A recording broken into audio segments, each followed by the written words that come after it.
শ্রীমদ্ ভগবদ গীতা যথাযথ নবম অধ্যায় 31, 31, 32 শ্লোক আমরা আলোচনা করব। আপনারা সবাই গ্রন্থ দেখুন। 31 নম্বর শ্লোক, 31 নম্বর শ্লোক।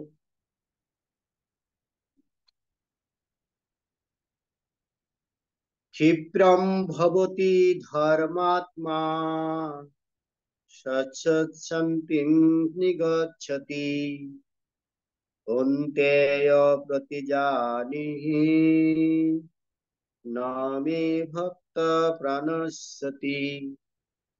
ক্ষিপ্রম ভবতি ধর্মাত্মা সচ্ছন্তিং নিগচ্ছতি কৌন্তেয় প্রতিজানিহি ন মে ভক্ত প্রাণস্যতি।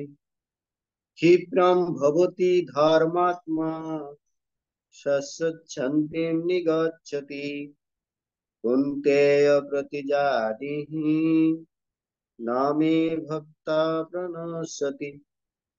ক্ষিপ্রম অতি শীঘ্র, ভবতি হন, ধর্মাত্মা ধার্মিক, সৎ নিত্য, শান্তিম শান্তি, নিগচ্ছতি প্রাপ্ত হন, কুন্তেয় হে কুন্তি পুত্র, প্রতিজানিহি ঘোষণা করো, না না মে আমার ভক্ত ভক্ত প্রণশ্যতি বিনাশ প্রাপ্ত হন। শ্রীল প্রভুপাদ কৃত প্রাঞ্জল অনুবাদ এবং তাৎপর্য। তিনি শীঘ্রই ধর্মাত্মায় পরিণত হন এবং নিত্য শান্তি লাভ করেন। হে কুন্তেয়, তুমি দৃপ্ত কণ্ঠে ঘোষণা করো যে আমার ভক্ত কখনো বিনষ্ট হন না। তাৎপর্য: ভগবানের এই উক্তির ভ্রান্ত অর্থ করা উচিত নয়। সপ্তম অধ্যায়ে ভগবান বলেছেন, অসৎ কর্মে লিপ্ত মানুষেরা কখনোই তার ভক্ত হতে পারে না। যে ভগবানের ভক্ত নয় তার কোনো সদ্গুণ নেই। তাই এখানে প্রশ্ন হতে পারে যে তাহলে স্বেচ্ছায় বা দুর্ঘটনাক্রমে পাপ কর্মে প্রবৃত্ত মানুষ কিভাবে শুদ্ধ ভক্ত হতে পারেন? এই ধরনের প্রশ্ন উত্থাপন ন্যায়সঙ্গত। সপ্তম অধ্যায়ে বলা হয়েছে, সর্বদাই ভগবত ভক্তি বিমুখ দুষ্কৃতকারীর কোনো সদ্গুণ নেই। তা শ্রীমদ্ ভাগবত প্রতিপন্ন হয়েছে। সাধারণত নবদা ভক্তির আচরণকারী ভক্ত জাগতিক কলুষ থেকে হৃদয়কে নির্মল করতে প্রবৃত্ত থাকেন। তিনি পরমেশ্বর ভগবানকে তার হৃদয়ে অধিষ্ঠিত করেন। তাই স্বাভাবিকভাবেই তার হৃদয় সমস্ত কলুষ থেকে মুক্ত হয়। নিরন্তর ভগবানের চিন্তা করার প্রভাবে তার চরিত্র শুদ্ধ হয়। উন্নত স্তর থেকে ভ্রষ্ট হলে অন্তঃকরণ শুদ্ধ করার জন্য প্রায়শ্চিত্ত করার বিধান আছে, কিন্তু এখানে সেই রকম প্রায়শ্চিত্ত করার কোনো বিধান দেওয়া হয়নি। কারণ নিরন্তর পরমেশ্বর ভগবানের চিন্তা করার ফলে ভক্তের হৃদয় আপনা থেকেই নির্মল হয়ে যায়। তাই নিরন্তর হরে কৃষ্ণ কৃষ্ণ কৃষ্ণ হরে হরে, হরে রাম রাম রাম হরে হরে বিরামহীন ভাবে কীর্তন করা উচিত। তার ফলে ভক্ত সব রকম আকস্মিক পতন থেকে রক্ষা পাবেন। এভাবে তিনি সব রকম জড়কলুষ থেকে সর্বদাই মুক্ত থাকবেন। তার পরবর্তী শ্লোক আমরা পাঠ করে নেই।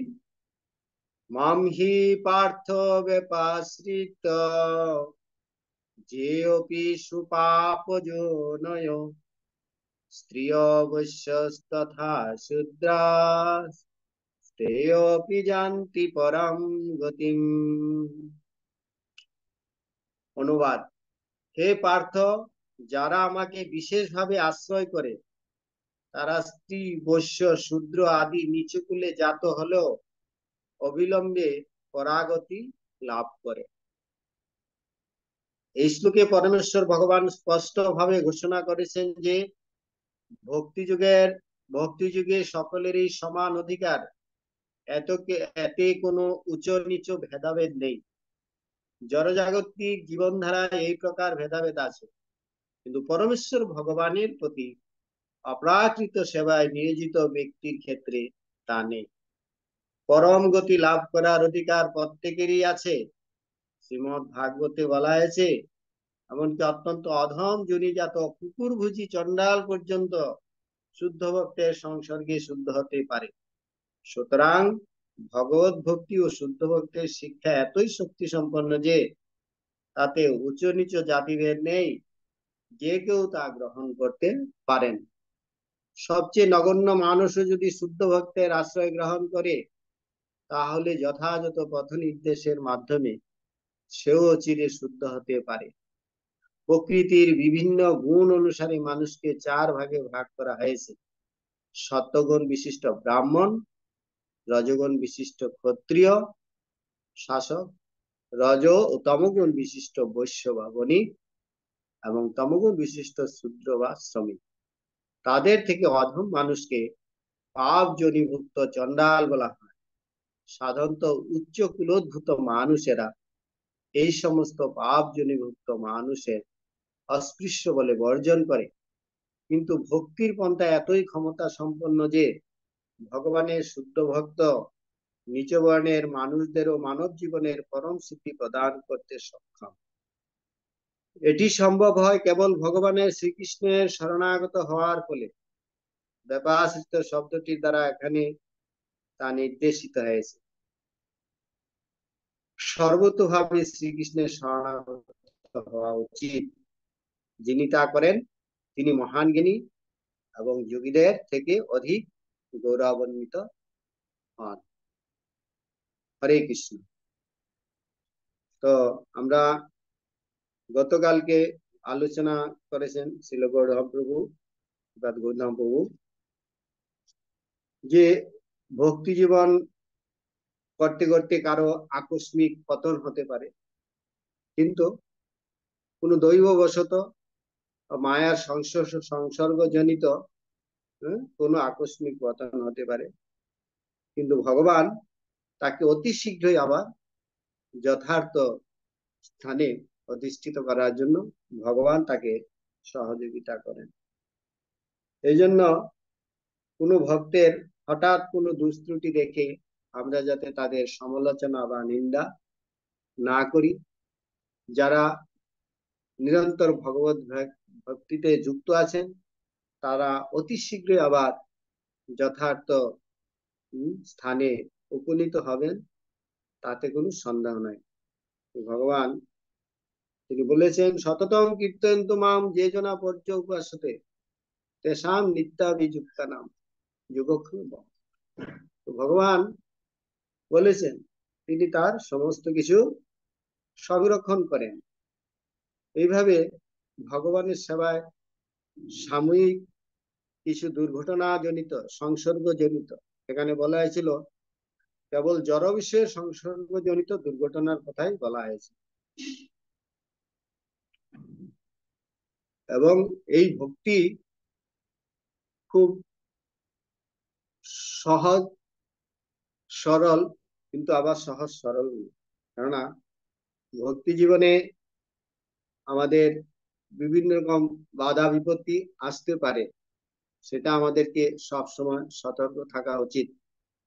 এই জন্য ভগবান বলছেন সততম কীর্তনতম, সর্বদা ভগবানকে স্মরণ রাখতে হবে। সুখে দুঃখে ভুলো না কো।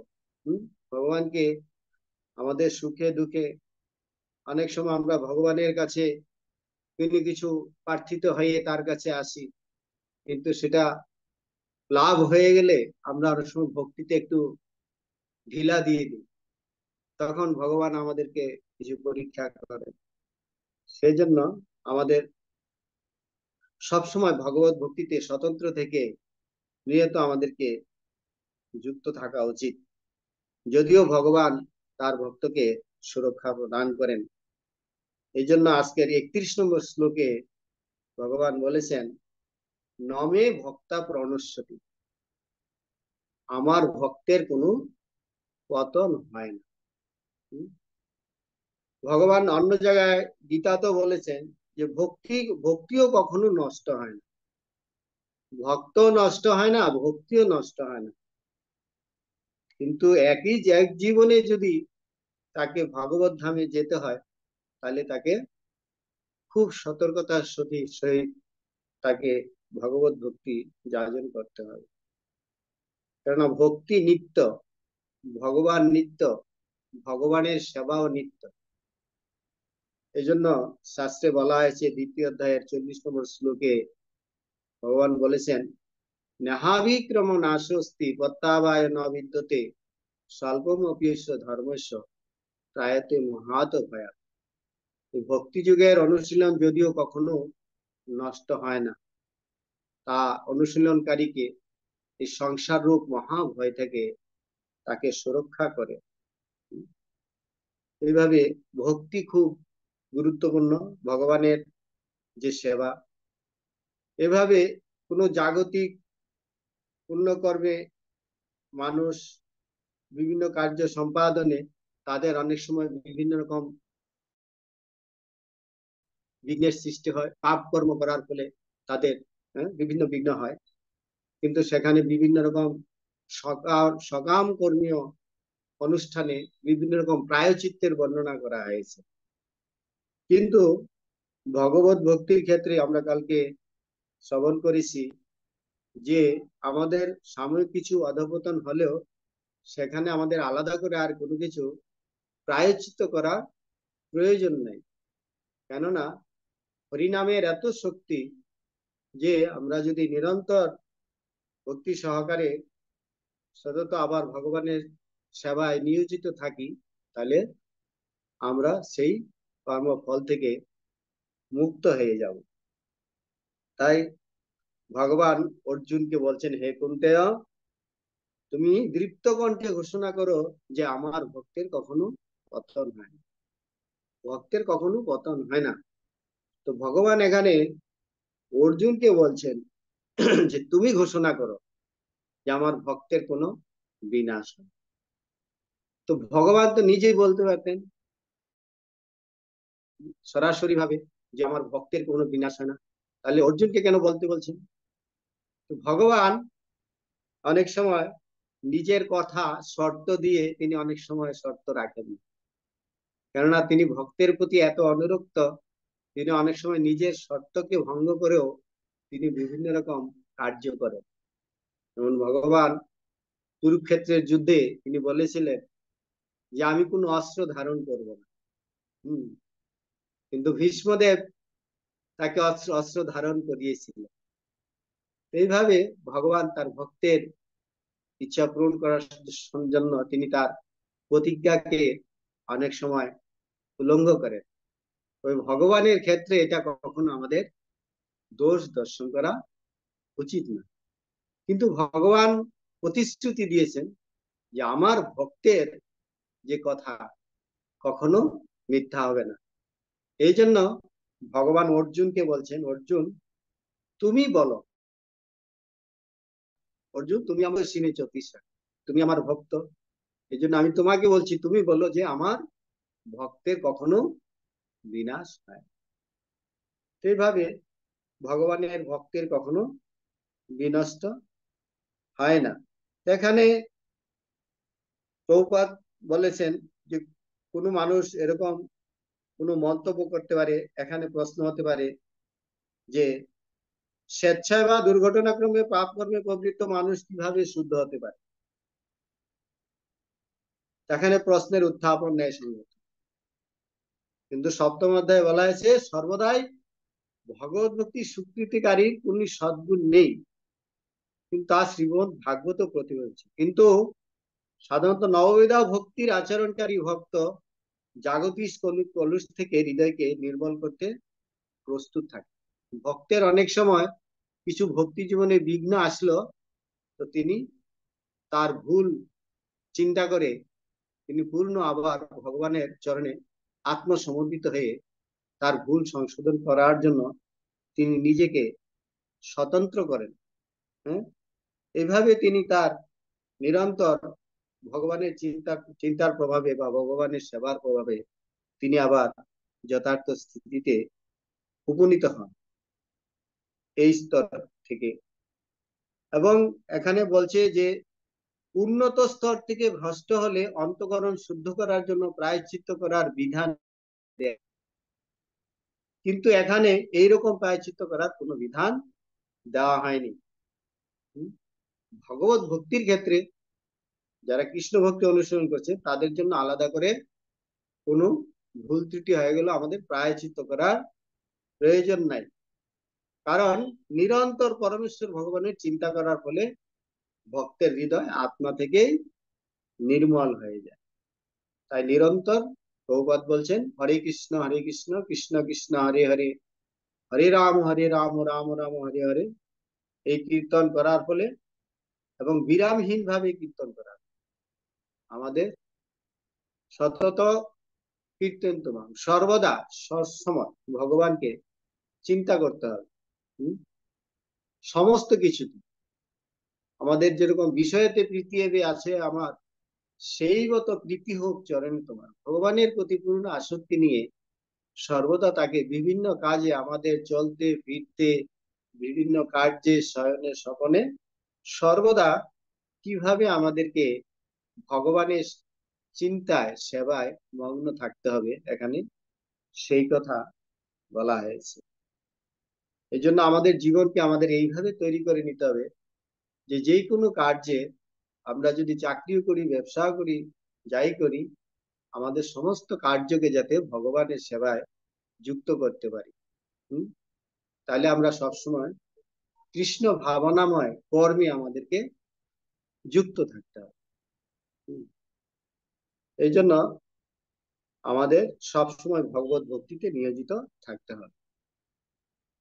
তার পরবর্তী শ্লোকে দেখুন, এখানে বলছেন যে ভগবত ভক্তি করার জন্য কাদের অধিকার আছে, কাদের অধিকার নেই। এখানে বলছেন হে পার্থ, যারা আমাকে বিশেষভাবে আশ্রয় করে তারা স্ত্রী বৈশ্য শূদ্র আদি নিচে কুলে জাত হলো পরাগতি লাভ করে। এখানে উঁচু নিচু জাতি ভেদাভেদ প্রথা নেই। কৃষ্ণ ভজনে নাহি জাতি কুলা। এমন নয় যে এ ভক্তি করতে পারবে, এ ভক্তি করতে পারবে না, এ দেশি এ বিদেশি, তার ভক্তি করার যোগ্যতা নেই, এরকম ভাবে কখনো চিন্তা করা যাবে। কেউ মনে করতে পারে যে পাশ্চাত্য জগতের মানুষের তারা ম্লেচ্ছ বা যৌবন, তারা কি করে ভক্তি জীবন অনুশীলন করতে পারে, তারা কি করে হরে কৃষ্ণ মহামন্ত্র করতে পারে। কিন্তু প্রভুপাদ দৃষ্টান্ত স্থাপন দিয়েছেন যে শাস্ত্রের সিদ্ধান্তে, যে এমনকি অধপতিত জনি থেকেও মানুষ এই ভগবত ভক্তি যাজন করতে পারে। চন্ডালোপি দ্বিজ শ্রেষ্ঠ হরিভক্তি পরায়ণ। অনেক সময় সে যদি চন্ডাল কুলে হয়, কিন্তু সে যদি সুদৃঢ় সহিত ভগবত ভক্তি করে হরি ভক্তি পরায়ণ হয়, চন্ডালোপি দ্বিজ শ্রেষ্ঠ। চন্ডাল সে যদি কৃষ্ণ ভক্ত হয়, শুদ্ধ ভক্তি জীবন যাপন করে, সে ব্রাহ্মণ থেকেও উন্নত গুণ লাভ করতে পারে।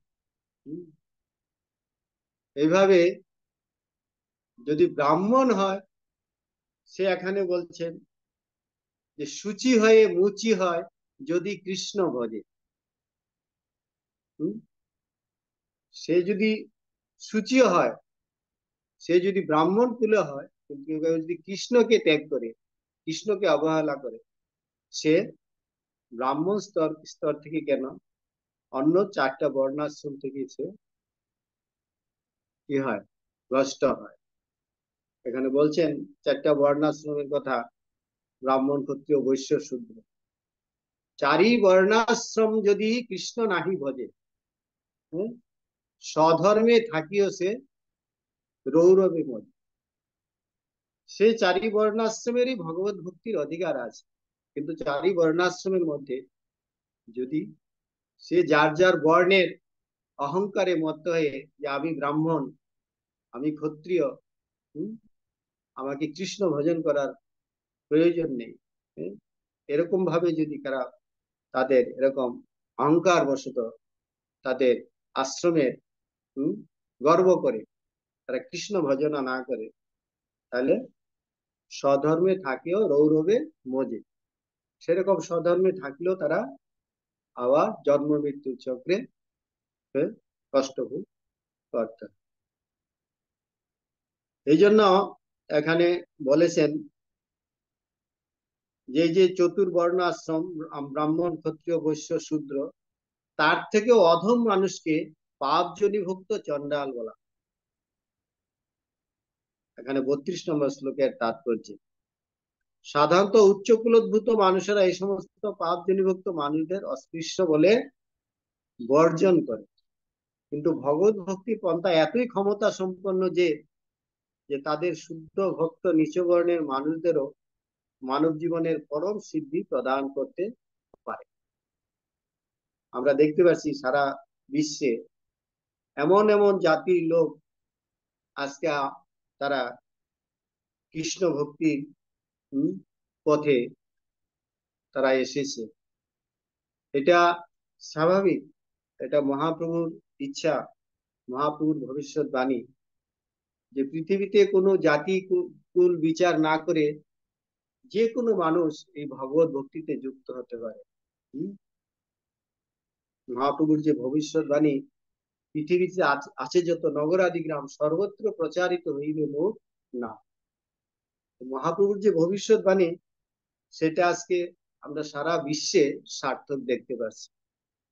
এমন এমন জাতির লোক আছে যারা নিগ্রু দেশের লোক, অত্যন্ত নিচ শ্রেণীর লোক, তারা আজকে হরিভজন করছে, তারা আজকে ভগবানের ভক্তে পরিণত হচ্ছে। এমনকি কেউ মনে করতে পারে যে স্ত্রী জাতি, তাদের তো এরকম তপস্যা বা বেদ পাঠ যজ্ঞ আদি করার যোগ্যতা নেই, কিন্তু ভগবান এখানে বলছেন স্ত্রী ও বৈশ্য তথা শূদ্রাস্ত,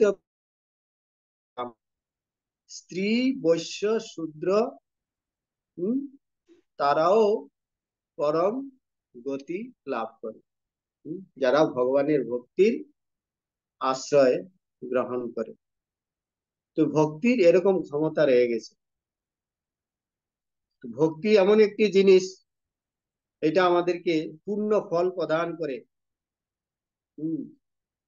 নষ্ট প্রায়শু অভদ্রেশু নিত্যং ভাগবত সেবয়া, ভগবতীর উত্তম শ্লোকে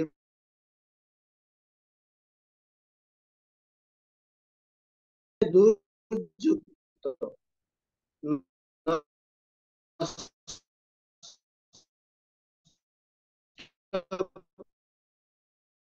প্রায়